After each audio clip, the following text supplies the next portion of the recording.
Alhamdulillah, salatu wassalamu ala rasulillah wa ala alihi washabihi wa man walah, wala haula wala quwwata illa billah.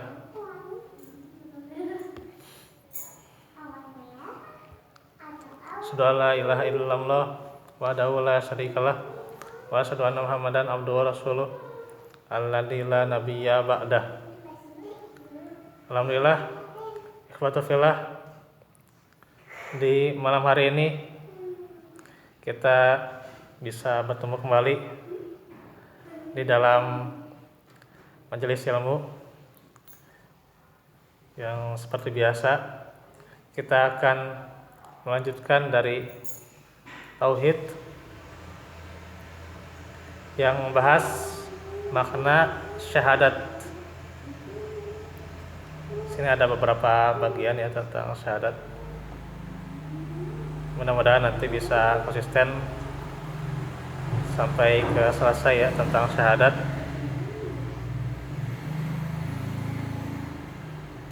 Yang tentunya merupakan amaliyah kita sehari-hari. Syahadat itu, namun tentunya tidak hanya pada ucapan saja ya, harus mampu dimaknai dan direalisasikan dengan amal sholih, dengan ketauhidan. Karena kita banyak di antara kita itu sering tuh ya mengucapkan kalimat syahadat ya, bahkan diulang, terus diulang ya. Tapi dari kaifiatnya saja ada yang keliru ya. La ilaha illallah diulang berapa kali gitu ya gitu. Atau dia mengucapkan syahadat ya, tapi masih betah pada kesyirikan ya.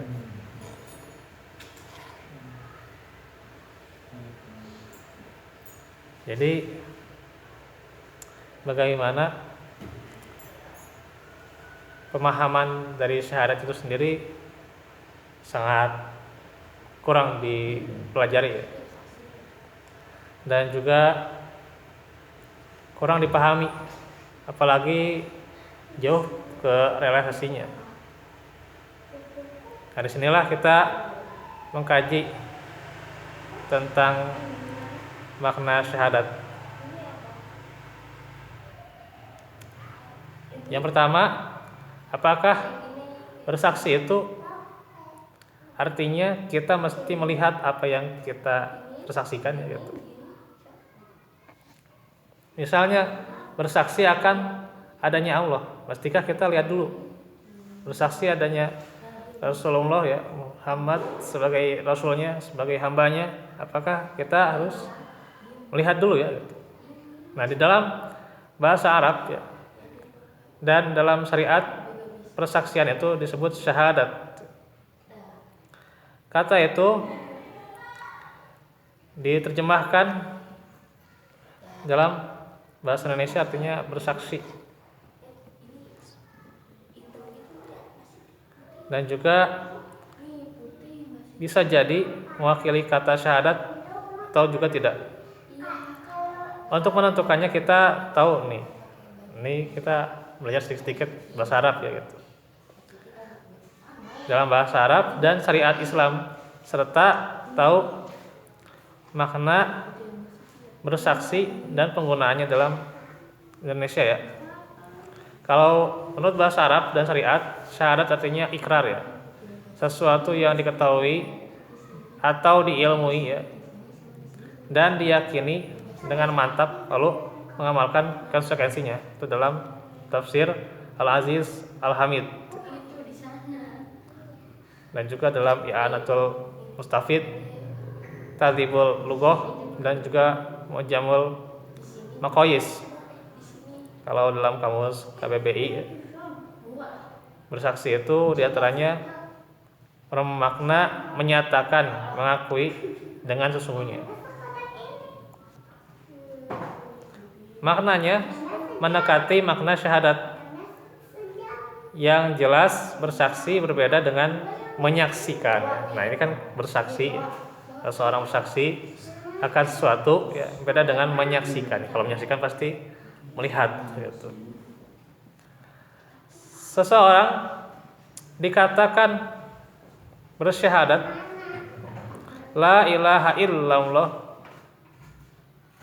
bahwa tidak ada ilah yang berhak disembah atau tidak ada ilah sembahan yang benar kecuali Allah, dan bersaksi bahwa Muhammad Rasulullah, Muhammad utusan Allah, tidak mesti dia melihat Allah Ta'ala dan Muhammad Sallallahu Alaihi Wasallam terlebih dahulu ya, jadi nggak usah ngelihat gitu. Tidak mesti ya, dia harus lihat dulu ya gitu. Karena ya kita tidak akan bisa melihat Allah ya di dunia ya gitu. Musa saja dia minta melihat Allah ya, tapi seolah-olah dia melihat hancurnya gunung-gunung dan sekitarnya gitu ya gitu. Gitu ya. Jadi tidak akan bisa gitu. Bani Israel saja kan ingin melihat Allah ya, tapi tidak akan bisa ya. Fahodatumus soikatu hum yang lurun ya gitu. Mereka justru diazab dengan petir ya gitu. Sedangkan dia atau mereka melihatnya gitu ya gitu. Jadi tidak akan bisa ya gitu. Tidak akan bisa melihat Allah ya gitu. Jadi omong kosong kalau misalnya ada orang yang mengatakan harus melihat Allah dulu ya. Nggak mungkin ya gitu.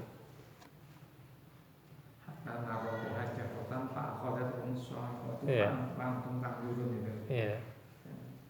Jadi Bani Israel itu seorang minta supaya bisa diperlihatkan Allah, maka jadi sambar oleh petir dan dia sampai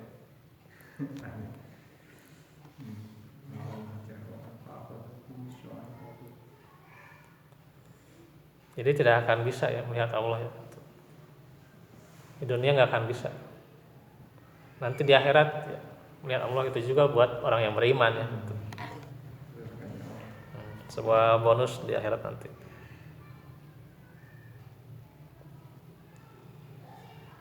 Nah yang mesti dan itu menjadi syarat adalah dia tahu dan dia yakin dengan mantap adanya Allah. Jadi yang mesti itu justru dia tahu dan yakin bahwa Allah itu ada ya gitu.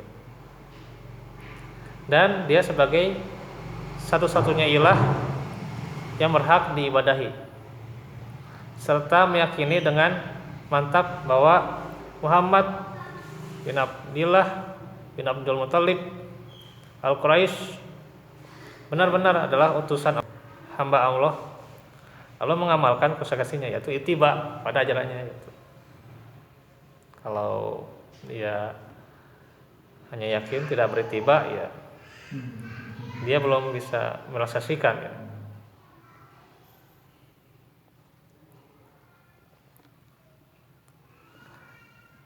Kemudian mengetahui dan meyakini adanya Allah, tidak mesti melihat Allah terlebih dulu. Adanya Allah adalah sesuatu yang pasti dan tidak bisa diingkari ya gitu. Adanya Allah telah ditunjukkan oleh banyak dalil ya. Baik juga dalil yang nyata ya, yang qat'i ya gitu. Dan juga dalil fitrah ya. Fitrahnya manusia itu kan merasakan atau mengakui adanya Allah ya gitu. Dalil indrawi juga ya.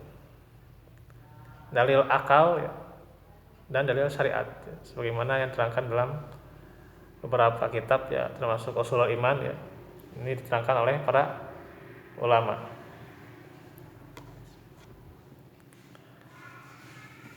Pengetahuan dan ilmu itu bisa diperoleh dari berita yang jujur dan benar ya gitu. Dan orang yang berakal sehat akan sepakat tentunya. Misal nih contoh ya.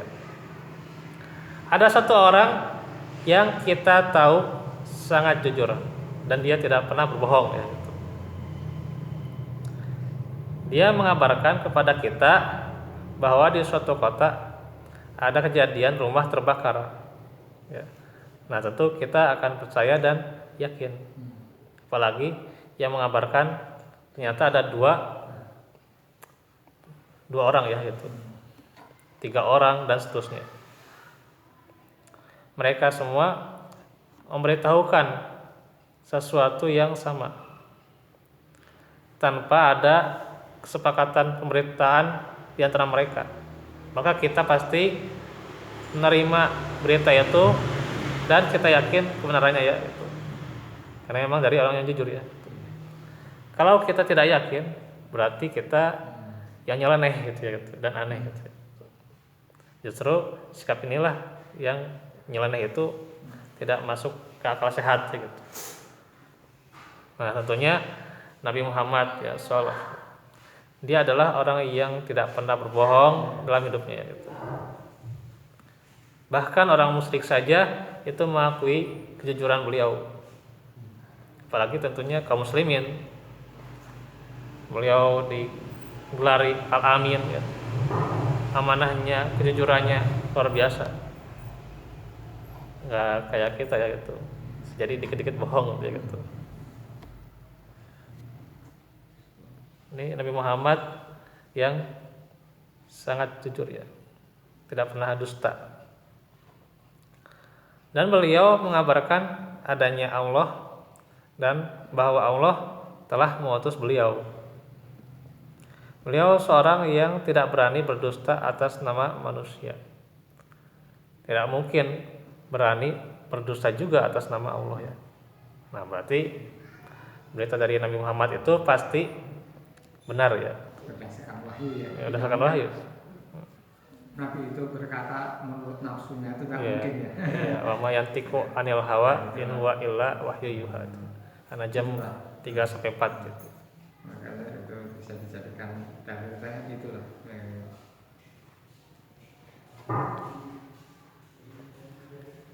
Kalau ada yang mengatakan misalnya Nabi Muhammad sendiri kita kan tidak melihatnya, bagaimana kita mengimani beritanya? Maka misalnya orang itu bisa dijawab ya, orang semacam ini tidak pantas kita berbicara dengannya atau mendengarkan omongannya. Sebab andai alasannya semacam itu benar, dia mestinya tidak percaya dengan semua manusia gitu ya, yang namanya telah ditulis dalam sejarah gitu kan. Misalnya ada orang yang namanya itu di history atau di buku sejarah kan, dia kan nggak pernah ngelihat ya, di buku sejarah itu dia nggak pernah ngelihat ini orangnya kayak gimana, mungkin dia nggak akan percaya gitu ya. Jadi seolah argumen dia itu berdasarkan Nah, akal-akal yang itulah. akal, bukan dari Iya. keimanan. Iya. Kalau orang iman kan kemantapan hati, kalau akal ya itulah ya akalnya. Kemantapan Iya. hati. Sudah ini sumbernya tahu memang dari Rasulullah, ya kita harus yakin. Gitu Iya, aja, jangan sampai betul. jauh-jauh. Yakin apa yang Yakin aja. Nggak usah dibawa oleh Nabi ya. Sejarah Nabi Muhammad tidak bisa diingkari ya. Berita-berita yang sahih beliau pasti benar. Apalagi terkait dengan adanya Allah. Bukan hanya beliau yang memberitakan, para nabi dan rasul yang dahulu juga, yang jumlahnya itu ribuan, itu kan memberitahu bahwa adanya Allah ya itu. Bahkan selain penganut ajaran Islam ya, mereka juga mengakui adanya Allah ya, dan memberitakannya gitu ya. Ya cuman masalah mereka iman atau ibadah kepada Allah, mentauhidkannya yaitu tidak ya gitu. Hanya orang Islam yang benar-benar mengakui dan beribadah kepadanya gitu. Yang benar tauhidnya itu juga ya. Orang yang tidak mempercayai adanya Allah, justru sikapnya lah yang tidak masuk akal sehat.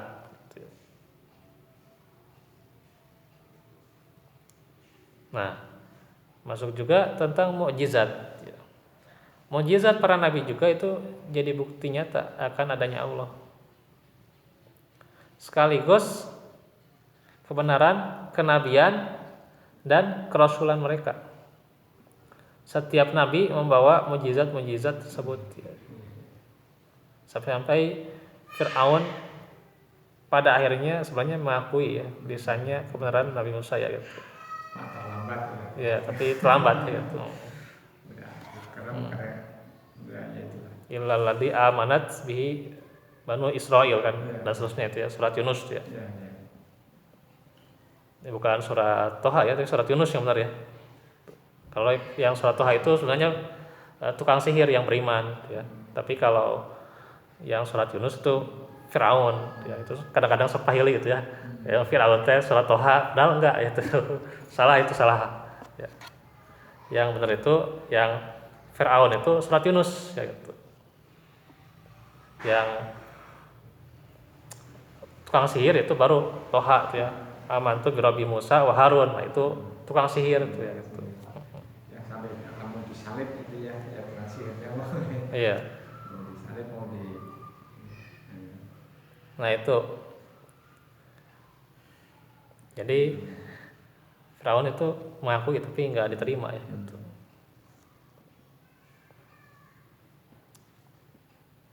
Jadi tidak diterima keimanannya. Karena ya nyawanya kan sudah berada di kerongkongan ya gitu. Tidak akan diterima. Taubat keimanan itu tidak akan diterima. Dan di antara mukjizat yang sampai saat ini kita rasakan tentunya adalah Al-Qur'an ya. Al-Qur'an itu mukjizat yang nyata bagi orang-orang yang berakal.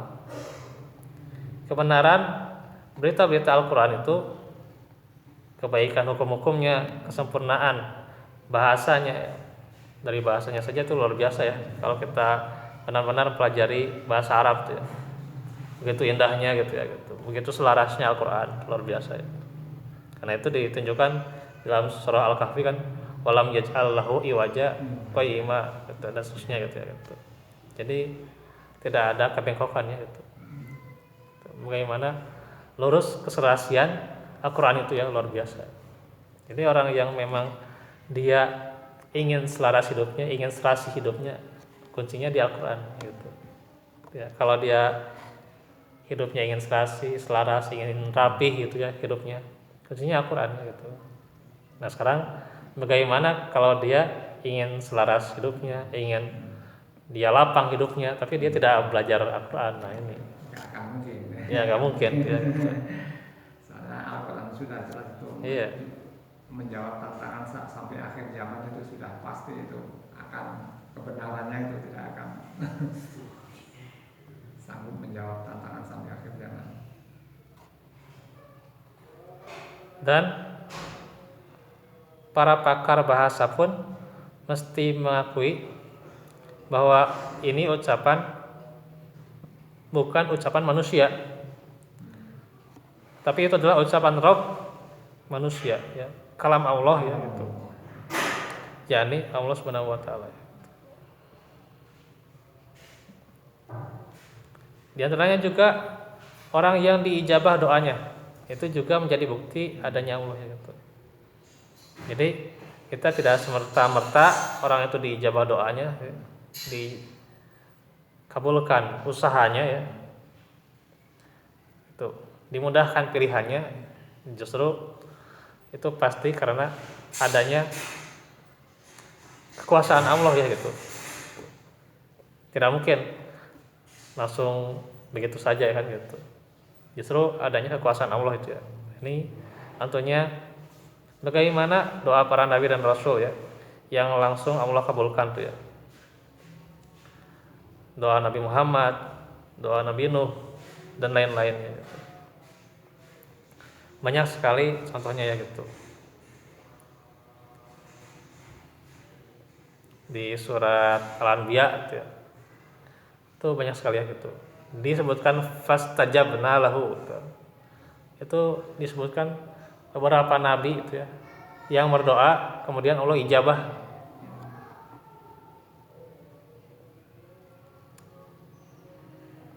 Dan kita juga merasakan ketika ijabah doa itu ya gitu. Apa yang kita minta, kita panjatkan kepada Allah, Allah ijabah ya gitu. Tapi tentunya kita harus yakin ya, ini memang beratnya keyakinan itu yang berat gitu. Kitanya kadang-kadang sebetulnya Ya kadang suuzon tuh ya, terhadap janji Allah dan seterusnya gitu ya. Jadi kita lillahi ta'alanya dalam ikhlasan kita dalam berdoa itu nyampe apa yang Iya. kita Allah. Itu termasuk syarat-syarat kita. Iya. Syarat-syarat doa ya harus yakin juga ya. Syarat-syarat doa ijabah ya. Diucapkan dengan Iya. orang yang keyakinannya mantap dengan orang yang mungkin bisa jadi itu berbeda. Ada yang iman mantap pasti doa akan diijabah. Iya. Kalau apa ikhlasannya tinggi. Walaupun tentunya bentuk ijabahnya berbeda ya. Iya. Ada yang diijabah langsung gitu ya. Ya. Ada yang dia diganti di akhirat. Iya. Ada yang dijauhkan dari bencana ya. Yang bentuk lain mungkin yang diminta itu dikasih yang ini mungkin Iya. bisa jadi karena yang ini bukan pantas untuk Ya, kamu, betul. bukan pantasnya yang ini. Nah, itu bisa jadi Sehingga mendapat yang lebih baik. karena Allah lebih mengetahui apa yang Nah, diberikan betul. kepada hambanya itu pasti Ya alamu wa antum la ta'lamun ya Allah itu. lebih mengetahui akan yang minta itu. Nah itu paling untuk pembahasan pertama tentang syahadat. Nanti kita akan lanjutkan di pertemuan berikutnya ya, di kesempatan berikutnya. Barakallahu fikum, wa'afu minkum. Rabbana atina min ladunka rahmah wa hab lana min amrina rasyada. Rabbana hab lana min azwajina wa dzurriyyatina qurrata a'yun waj'alna lil muttaqina imama. Qul qawli hadza wa astaghfirullah li wa lakum. Subhanaka Allahumma bihamdika asyhadu an la ilaha illa anta astaghfiruka wa atubu ilaik. Alhamdulillahi rabbil alamin. Wassalamualaikum warahmatullahi wabarakatuh.